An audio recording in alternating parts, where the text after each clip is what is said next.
Alright, well, with the release of 28 Years Later upon us, it's actually out this weekend as I record this video, I felt like it was a good time to review both 28 Days and 28 Weeks Later, because I feel like this is kind of a good way to pretty much give my thoughts on the first two movies in a more extended thought. So, let's get into it with 28 Days Later.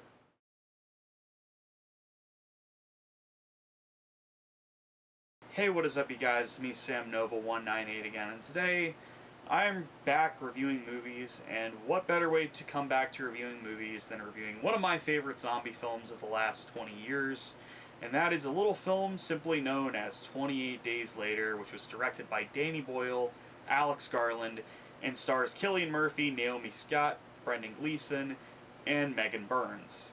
Now, I'm going to get this out of the way. I absolutely adore this movie, and it's one of the best zombie movies of the last 20 years, or 23 years since it came out, and it's honestly one of those movies that I've absolutely adored, and I've always wanted to review and discuss, because I feel like it's a movie more people should see, and from what I've heard, people are going into 28 Years Later not knowing it's a sequel, so I feel like it's a good time to review this. Hopefully it helps people going to see 28 Years Later, maybe getting them to check out the first few.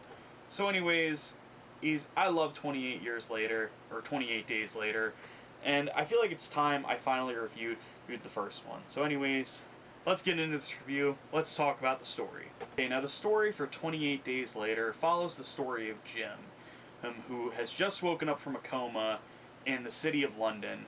But what's strange about this is that Jim is completely alone. The entire city of London, not just the hospital he's in, is completely deserted. Everyone is gone, and it seems like, for whatever reason, there was something horrible that happened. But later on, he realizes that not only is the city overrun by infected people, infected with the rage virus, which I will talk about in a sec, but he also comes across a survivor named Selena, played by Naomi Scott. And now they have to find a way to get out of the city and find a safe haven from the infected, as the entire city is overrun by people infected with the virus, simply known as rage. And soon he meets a man named Frank, played by Brendan Gleeson, and his daughter Hannah, played by Megan Burns. And now they have to go on a journey throughout the UK to try to find some form of safe haven and stay alive in this unknown and, quite frankly, horrifying time.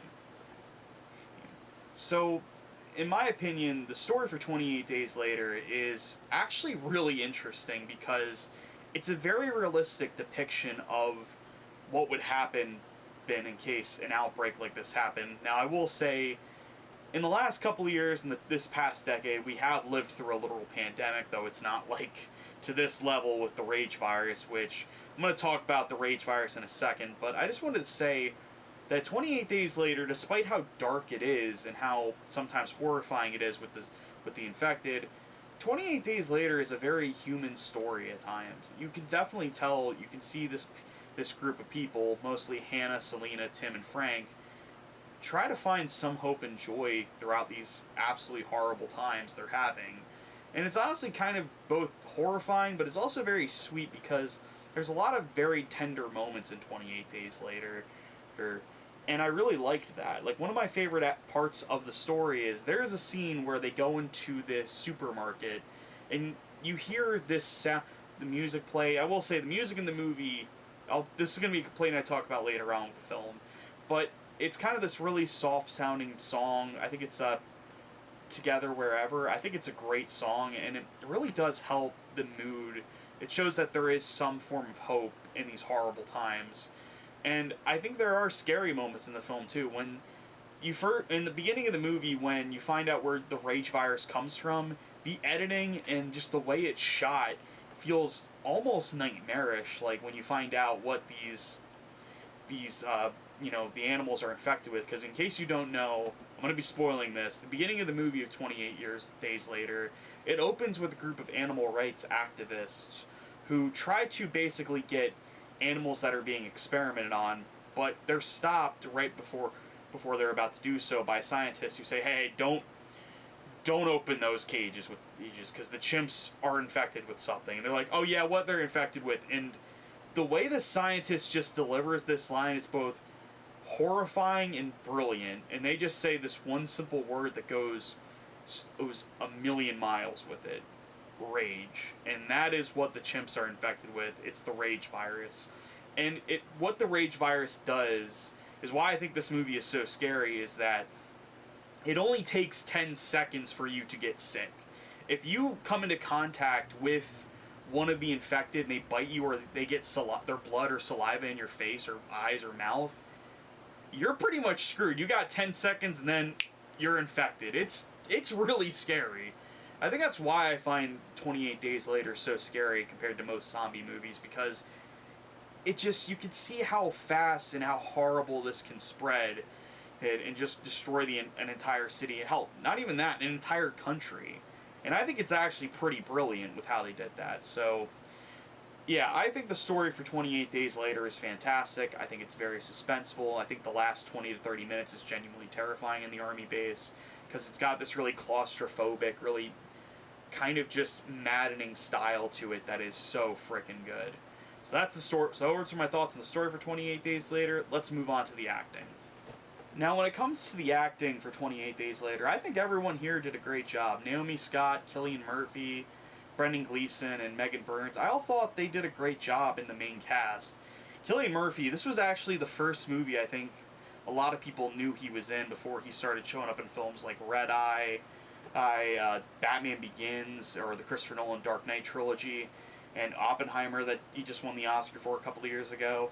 He's honestly really good in this, and he does actually find a way to work with the overall feeling of the feel for the movie, because you can tell in many scenes when he wakes up, when he wakes up, he's both confused and scared. Like, there's a moment in the beginning of the film when he comes across his first infected. He sees a priest. He goes into a church and he asks Father, and not knowing he's infected with the rage virus. And it's both very scary and also very haunting when it happens, because not only is it terrifying, you also see just how much the city has gone to hell, and you understand his pain, his confusion and pain. And there's a scene later on where he finds his parents, and it's honestly one of the hardest scenes to sit through in the film, because it's both haunting but also extremely sad.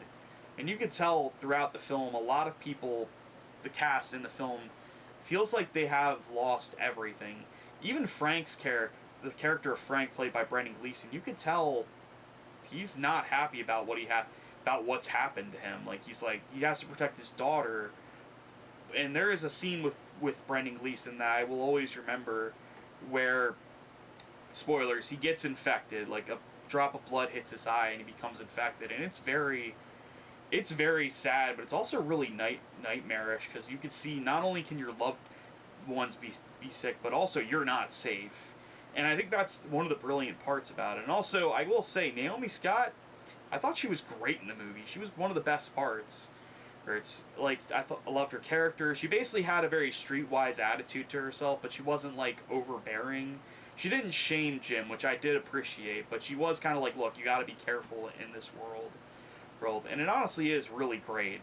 And I just think all the acting, even Hannah's actor, Megan Burns, I thought she did a great job. Like, when she sees Frank get infected, you could definitely tell her horror and just heartbreak in her, that, yeah, she just lost her father. And I think it's honestly great. So let's move on to another aspect I wanted to talk about this film.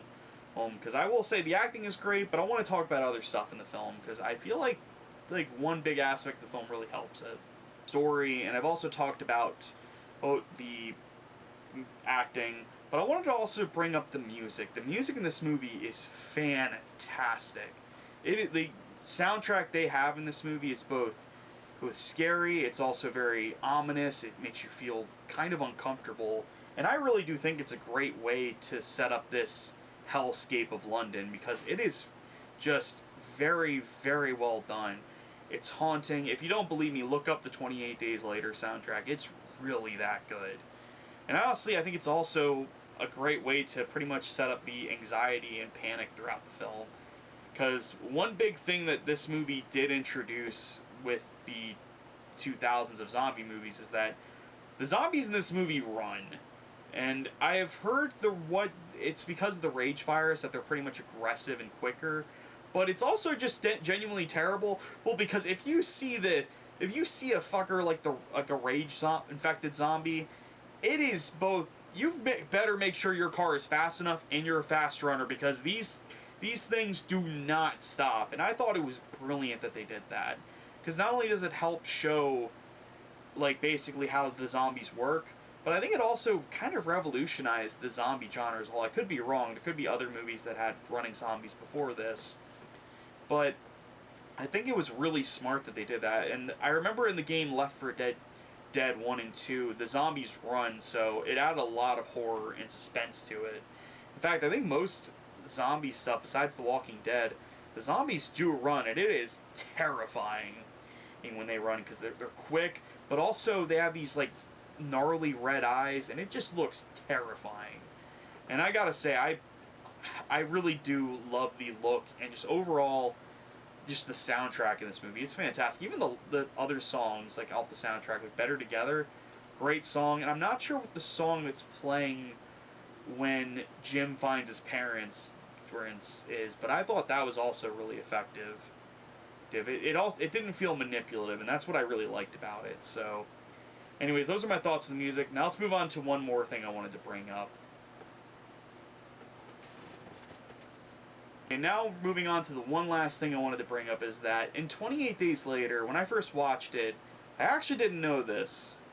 This was actually one of the first movies to be shot on digital, and I'm going to be real, the movie, it looks very dated and it looks pretty bad at times. And that's not an insult to the movie. It was just the budget, just the limitations of the time, because the movie still at times feels very, very, very creepy, but it also definitely looks a little off-putting. Like, I can imagine someone nowadays saying, why does this film look so weird? It looks really weird.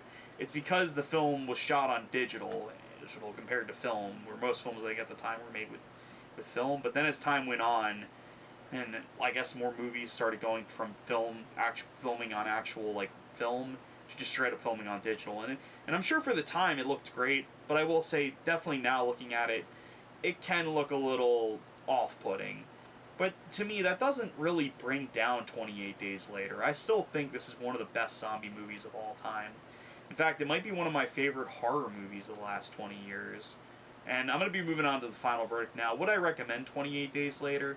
Hell yes. It is one of the best zombie movies to come out of the last few decades. And I hope one day we actually get a proper Blu-ray release. Because I'm going to talk about this real quick.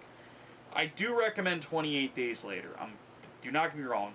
I love this movie. I think it's fantastic. But unfortunately, there's no real way to watch it.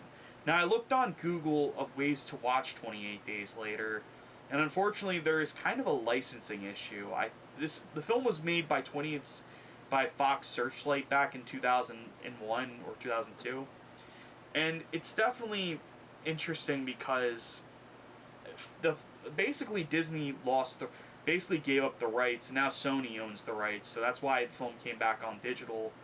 But I really want this film to get a proper 4K or Blu-ray re-release, because maybe with 28 years later, when the film is released on Blu-ray, we'll get a proper re-release of these films. But it just sucks that 28 Days Later is not available, because it was on HBO Max for the first time I ever watched it back in the day, but now it's gone from HBO Max. You can't watch it anywhere, and it does really suck that it's not available anymore. I hope one day that the licensing issue is figured out, because hopefully Sony or Disney, whoever owns the rights, can get this crap together, because I would love to show 28 Days Later to more people who haven't seen it. So those are my final thoughts. If you have seen 28 Days Later, let me know what you think about it in the comments. I hope you guys enjoyed this video, and I will be doing another video discussing 28 Years Later and 28 Weeks Later. I feel like I gotta review I'm gonna review weeks before I watch Years Later. So, anyways, thank you guys so much for watching this video. I will see you guys next time, and goodbye.